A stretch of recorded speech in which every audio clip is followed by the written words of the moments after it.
Mapagpalang gabi sa ating lahat mga katropa. Ito, pakinggan natin yung bagong testimonya ni Inday VP Sara kung bakit yung linigawan siya nga tumakbo ay napauo siya. At pakinggan rin natin yung dalawa nga hiningi niya kung sila ay manalo.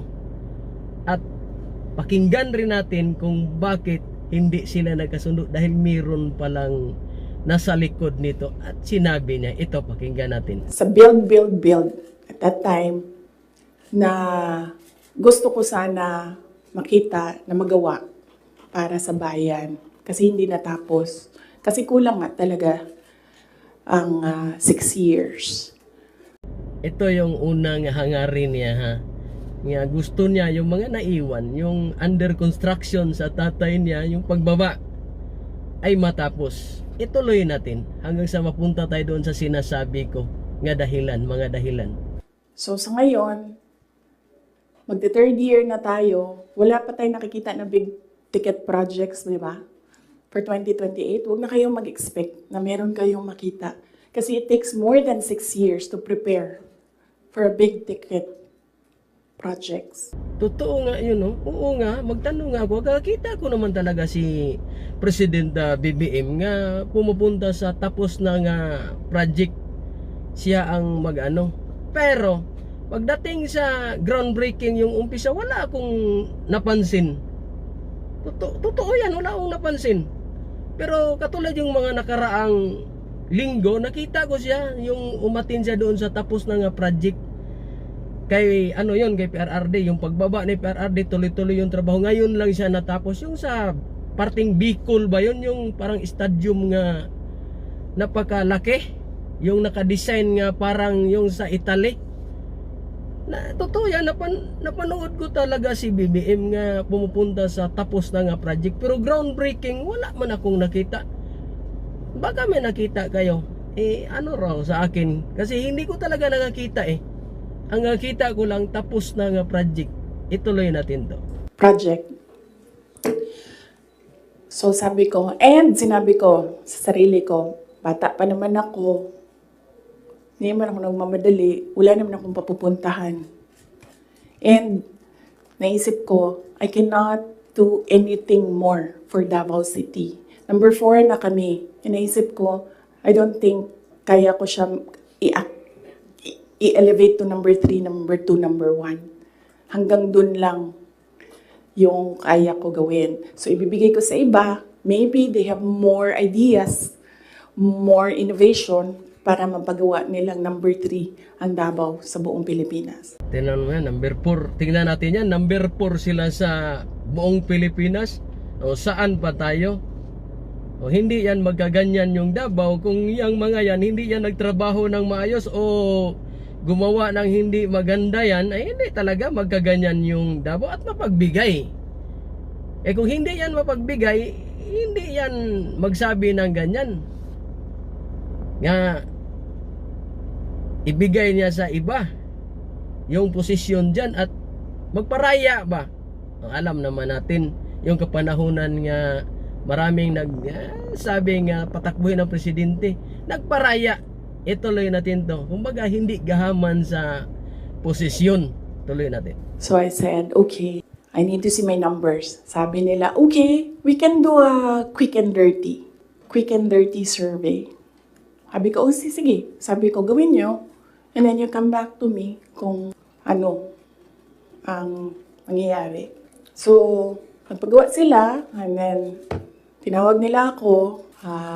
Sabi nung nag-survey, ito yung survey, okay naman, sabi nung nag-survey, wag lang kayo maghiwalay, mananalo kayong dalawa. Ito yun. Hindi pwede mag-picture, pero pwede ko ipakita sa inyo mamaya. Kinoveran lang namin yung mga private citizens dito, sa photo na ito.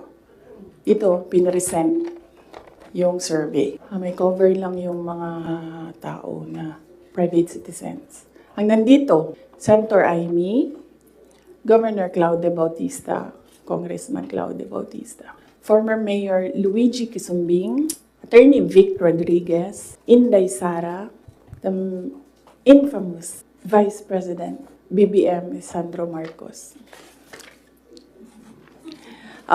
Pwede nyo tingnan mamaya. Bawal magpicture ha. Oh, yan yung linigawan siya.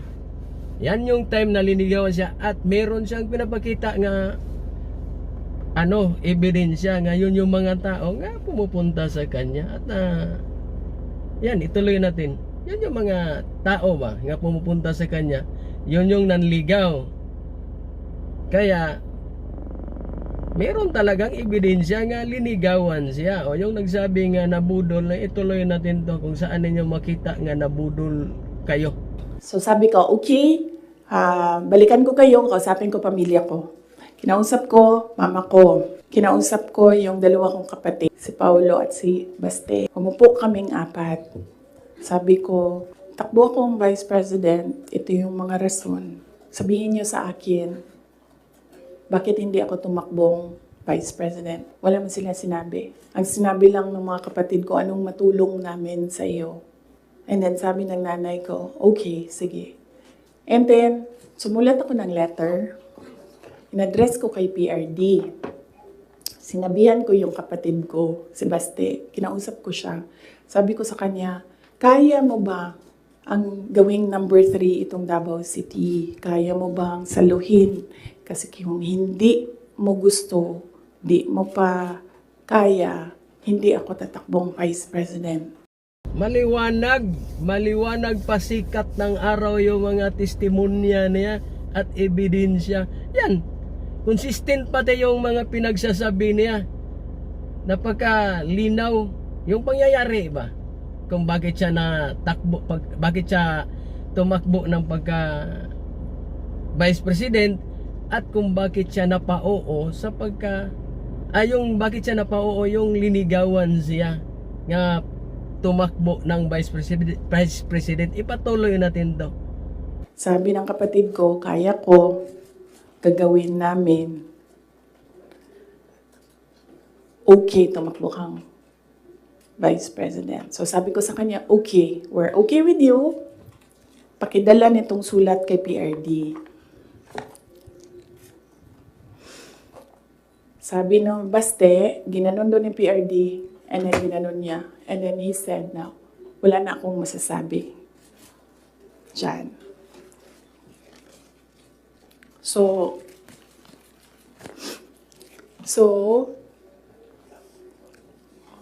okay lang, sir, kasi kung babaan ninyo, masyado tayong madami dito, iinit siya. So, Vice President, alam na natin lahat yon. Ginawa ko yung kampanya. Alam na natin lahat yon. Talagang hindi siya pinatakbo ni PRRD. Ilang bisis yung narinig natin sa mga pahayag ni PRRD pagka in-interview yan, hindi niya pinatakbo at yung papel nga binalik agad at sinabi pa nga binaliktad at sinabi pa nga wala na akong magawa doon. Kumbaga ayaw talaga niya nga tumakbo si BP Sara. Pero dahilan sa adhikain niya sa ating bayan, yun napatakbo siya kasi yung build nga sinabi niya nga gusto niyang mapapatuloy at meron pang iba dito sa unahan na to makita ninyo at marinig. Klaro na yan. Hindi ko kasalanan that we are on this road to hell. Hindi ko kasalanan kung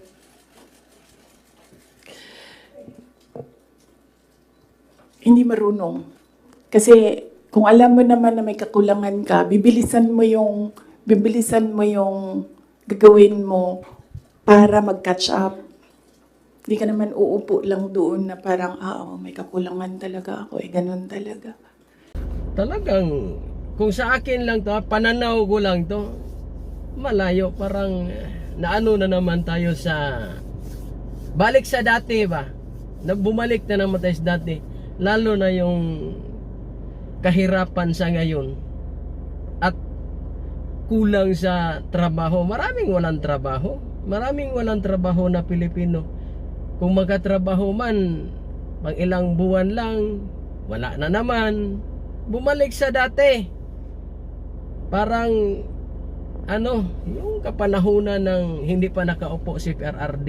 Hindi ko sinasabi nga ang mga namumuno walang ginagawa. Pero sa tingin ko kulang. May mga ginagawa yan. Pero kulang na kulang.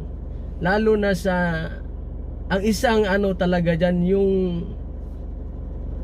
anong tawag nito? Yung kaligtasan ba? Yung mapayapang pamumuhay. Yan ang isang kulang na kulang dyan. Kasi kung makita natin sa mga balita, hindi talaga peaceful ang ating bayan.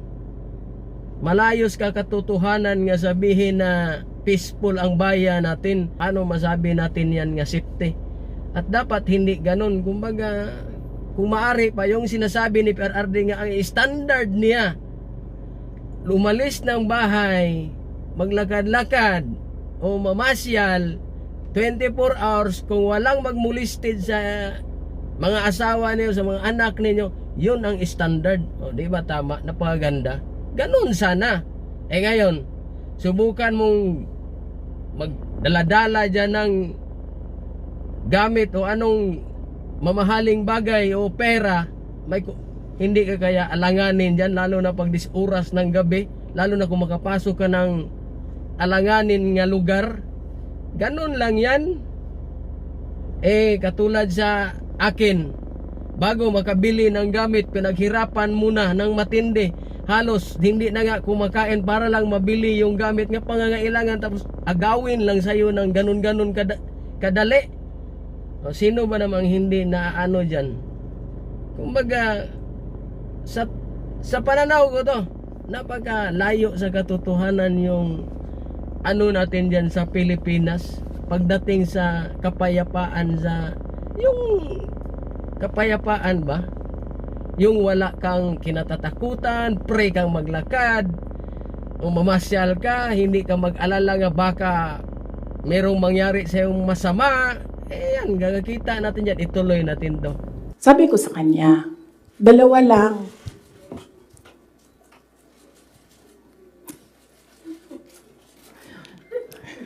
Para pantay. 2 lang. Sabi ko, 2 lang. Ang request ko sa iyo. If you win, 2 lang ang request ko sa iyo. And I think, I requested this na one-on-one kami online. Pero meron akong nabasa somewhere na merong nakikinig sa side niya. Kasi nag-post yung taong yon. Pero yun yung request ko at the time. Kami lang 2. Sabi ko sa kanya, pag nanalo ka, 2 ang hingin ko sa iyo. Unang-una, yung trabaho.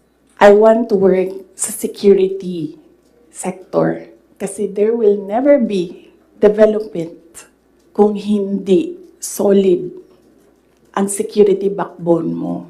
Hindi ko sinabi sa kanya yan. Pero, tinanong niya ako, bakit Department of National Defense? Sabi ko sa kanya, kasi karamihan naman ng problema ng insurgency, ng terrorism, nandyan yan sa Mindanao. Kinalakihan ko yan, naiintindihan ko siya. In fact, nung bumaba ako, insurgency-free na ang Davao City. So, naiintindihan ko siya. Yan yung gusto ko na trabaho. He said, readily, he said yes. And then, ang isa, sinabi ko sa kanya, itong trabaho na ito, maiiwanan ko yung mga anak ko. Naiintindihan ko yan. Handa ako dyan. Pero humihingi lang ako ng tulong sa iyo na suportahan mo yung air travel ko. Kasi maiiwan yung mga anak ko and gusto ko lang na pag kailangan nila ako, makakauwi ako sa kanila. Kasi itong mga bata na ito, lumaki sila sa akin. Since birth, hanggang nag-decide sila na hindi na sila tatabi sa akin sa tulog. Nasa akin sila gabi-gabi. Except pag wala ako sa bahay dahil sa trabaho. So, pag sa bata kasi, hindi naman niya maintindihan na, anak, I have to consecrate myself into the service of the nation. Hindi mo naman pwede sabihin sa bata yun, hindi maiintindihan yun. So sinabi ko sa kanya, supportahan mo lang yung air travel ko because I need to go home to my children. Kasi kahit na vice president ako, gusto ko pa rin na maalala nila na nandyan yung nanay nila dahil sa loob ng bahay. Hindi naman Vice President tingin sa akin ng mga anak ko. Just plain, mama, may kailangan ako, mama, may problema ako. Oh, dalawa lang. Yan sana ang dapat umupo dyan kasi kabisado niya nga trabaho, naunawaan niya, tama naman talaga eh. Pre na nga sa insurhensya yung Davao, bumaba siya. Sayang, bakit hindi nabigay? Dalawa lang, yung isa yung tungkol sa anak niya. Ito sana ang maganda kasi subok na. Kumbaga, napatunayan na sa lugar nila. Sa Davao, pre na eh. Sayang, ito sana ang umupo dyan at binigay. Patuloy natin. Anong dahilan? Sabi niya, yes. Dalawa lang yun. Sabi niya, yes. In fairness, hindi siya yung nag-umindi sa DND. Hindi totoo yan na hindi binigay sa akin. Binigay yan. Nung nanalo na, sinabi ko na ito dati, ulitin ko lang. Nung nanalo na kami, nakita ko yung boto. And then I realized, sabi ko, gagawin talaga ng mga tao na ipaaway kami para masira yung partnership. Yun talaga ang gagawin. Lalong-lalo na ng mga yellow, ng mga liberal. Kasi yun yung gusto nila. So sabi ko, they will exploit this. And dahil nasa DND ako, araw-araw ako pagdududahan. Anong ginagawa ng babaeng yan dyan? Saan na ginabuhat? Asam na siya gaadto. Planning ako dita. Planning to overthrow the government. Kasi DND yan. Hawak mo ang military. So sabi ko sa sarili ko, ayaw ko na magtrabaho ng ganun. Na araw-araw ka pinag-iisipan na meron kang gawin. Ang tanong dyan, bakit hindi nabigay sa kanya yung karapat dapat sana niya nga posisyon kasi subok na. At saka meron din naman palang dahilan kung bakit hindi sila nagkaunawaan. Politika kasi talaga sa atin, no? Kung sino yung malakas para mawala yung lakas, kung maaari, ginaganon ba? Yan ang dahilan pala. Kayo pala ang dahilan eh. Base sa sinasabi ni Madam BP Sara, hindi ako ang nagsabi dyan. Di ba?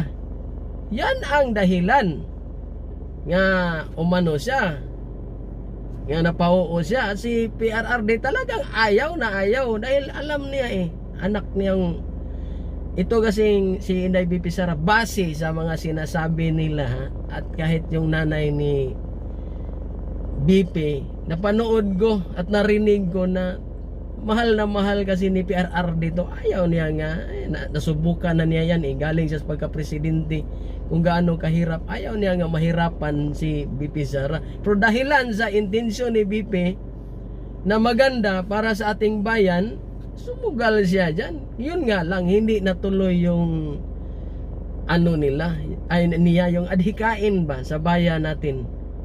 Hindi natuloy. Dahil alam naman natin ang dahilan. Sayang na sayang. Pero next time, meron pa namang next time. Sana tumakbo ka ng pagka-presidente at nandito lang yung mga tao nga naghangad ng kapayapaan, kaginhawaan sa Pilipinas, yung nagmahal sa Pilipinas, yung hindi baliktad yung mga pag-iisip. Marami yan. Marami pa kami nga naghahangad ng ganun sa bayan natin. At sure ako dyan, pagka tumakbo to ng presidente, sana so 2000 landslide na naman to, sigurado. Hindi to mapigilan. Baka sa tingin ko makatulad to kay PRRD nga ayaw ni PRRD, pinilit ng mga tao, ang taong bayan na ang gumawa ng aksyon para mapatakbo lang siya.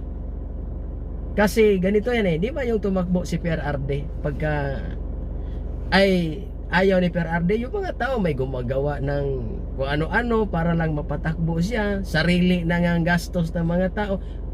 Palagay kong mangyayari yan. Lalo na ngayon nga nagsalita na to sa katotohanan. may papel pang pinakita kung sino yung nandoon nga pumunta sa kanya. Tapos yung adhikain niya, totoo naman talaga. Tapos yung kakita pa sa Davao nga ginagawa nila. Kumbaga may resibo siya. Habang magsasalita, may patunay. At saka isa pa, may napatunayan na talaga sa kakayahan niya. Sayang lang hindi ito ang upo sa karapat dapat niya nga upuan nga pwesto. At nasubukan na pati niya kung yung kakayahan niya dahil insurhensya pre na yung Davao, yung pagbaba niya. Mga tropa, bago ko ipagpatuloy yung munting video natin, small content creator pa lang ako. Sana ibalato na lang niyo sa akin yung pagkalimbang ng subscribe button at saka notification bell. Baga sakali tataas ng kaunti yung munting channel natin. Malaking bagay na sa akin yung pagkalimbang ninyo sa notification bell at saka sa subscribe button. Mga ka-DDS, suportahan ninyo ng kaunti yung channel ko. Ipagpatuloy natin to tungkol sa pamahayag ni BP Sara. Malinaw na malinaw. Sa sunod meron pang isa nito, yung karugtong nito, hindi ko nga lang mapatuloy talaga dahil lagahang yung cellphone ko, karag-karag na kasi pagka lumampas ng halos mga lampas ng kalahating oras, medyo mahirap na siyang i-edit. Ipagpatuloy natin to tungkol sa sinasabi ni BP Sara. Meron pala ding talagang mga grupo, ayon sa sinabi niya, di umano na gusto silang paanohin dahil malakas siya nakita niya yung paglabas ng baluta. Yun nga yung kasabihan, pagka ang tao umaangat gustong hihilain pababa, ang tanong dyan kung mahila ba ninyo yan dahil may magkakakita nga magandang ginagawa sa bayan. Ang tanong dyan, yung naghihila, kung may maganda bang nagawa sa bayan, yun ang tanong dyan. Kasi mahirap kasi magpapatunay kung wala kang gagakita. Yan, hindi na kailangan magpapatunay ngayon kung tutuusin dahil marami talagang nagawa na sa bayan hindi lang sa Davao. Yung pag-uupo niya sa DepEd 2 years lang. I-research na gani ninyo sa social media yung nangagawa dyan sa pag-upo niya sa DepEd. Hindi nga niya linya yan kung tutuusin. Nakita naman natin at narinig yung hiningi niya nga hindi na bigay. Pero nagawa niya sa Davao. And tingnan mo yung Davao, tingnan natin yung Davao kung gaano kaganda. Tama naman talaga. Kung ang bansa walang kapayapaan, magulo, sino ba namang, paano yan uunlad? Paano uunlad? Unang-una, takot yung mga tao. May buti na lang kahit ganyan yung bansa natin, marami pa rin mga turista dahil maganda yung landscape ng bansa natin gagaiba, tapos pati yung climate kasi kung makatulad sa kay PRRD nga Luzon, Visayas, Mindanao, gumanda talaga yung niya sa pagdisiplina sa mga tao ba, nawala yung hindi maganda nga gawain, yung nagkakatakot sa mamamayan. Kung yan ang gumanda, katulad yung KPRD, mas lalong dadami yung turista at hindi lang yung ordinaryong mamamayan. Maano naman yung pag-iisip, kumbaga kampante. Pero sa ganyan ngayon nga bumalik na naman yung hindi magandang gawain, paano naman tayo makampante dyan? Tingnan mo yung mga balita dyan, maraming mga bata nangawala. Pero hindi ko alam kung may mga nangahuli ba nga umaano dyan sa mga bata na yan. Dyan ba lang? Kung meron kang anak nga pinaaral, paano ka makampante dyan? Paano ka makampante sa ganyan? Sa dyan pala nga problema nga tuloy-tuloy nga may nawala. Ayon sa balita yan yung balita di umano nga kita ko nga may mga batang nawala, tapos wala din naman akong gagakita nga kung paano may nangahuli na ba nga magnanakaw dyan, kung ninakaw dyan o nangawala yan, lumayas ba yan sa pamilya nila o anong nangyari dyan. Kumbaga pag ganyan kasi nga balita marinig natin, tapos wala siyang solusyon, wala tayong nakakita nga bakit nawala, anong nangyari. Basta ang balita may nawala, siyempre, nandyan yung takot. Lalo na kung may maliliit nga, kung ikaw may maliliit nga anak, pwede ba yan nga baliwala yung mga ganyan nga balita? Yun sana ang maganda kung natuloy tong kay BP Sara. Yun sana. Yun sana kung natuloy yung ano niya. Gusto nga siya ang uupo. Dahil kung sabi nga ni Tatay Digong, ano tao to, mas ano pa sa kanya, mas mahigpit. Mas mahigpit pa daw to sa kanya. So, naniniwala ako kasi yung Davao nga yung exhibit nila nga Davao. Kaya naniniwala talaga ako nga kayang-kaya kahit buong Pilipinas pa, kahit si Tatay Digong humawak pagka-presidente sa atin, na ano talaga niya kumbaga, naayos ba? Hindi man totally kumpleto.